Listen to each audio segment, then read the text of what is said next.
Ministry of external affair ने जो press conference की उसमें बताया कि सीज फायर पर दोनों देश सहमत हैं। ये बहुत बड़ी खबर है। 5 बजे के बाद से कोई मिलिट्री एक्शन दोनों देश नहीं लेंगे, ये इस वक्त की प्रेस कॉन्फ्रेंस में बता दिया गया। ये बहुत बड़ी खबर हम आपको बता रहे हैं। भारत ने एक तरफ ऑपरेशन सिंदूर चलाया, उसके बाद आतंकियों के ठिकानों को नस्तनाबूद किया। पाकिस्तान कायराना हरकत कर रहा था, लेकिन अब की सबसे बड़ी खबर ये सीज फायर पर दोनों देश सहमत हैं। और जिस तरह से डोनाल्ड ट्रंप का ट्वीट सामने आया, उसमें वो ये भी क्लेम कर रहे थे कि अमेरिका ने इस पर मध्यस्थता की है।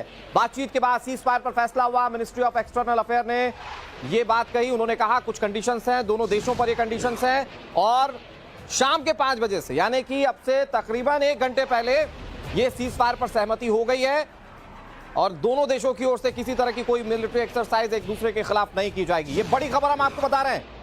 दोनों देशों के बीच तनाव के दौरान की ये सबसे बड़ी खबर। और ऑपरेशन सिंदूर में भारत ने कई आतंकियों को उनके अंजाम तक पहुंचा दिया। उसके बाद पाकिस्तान की कायराना करतूत, और अब ये बड़ी खबर हम आपको बता रहे हैं कि दोनों देशों में सीज फायर पर सहमति हो गई है।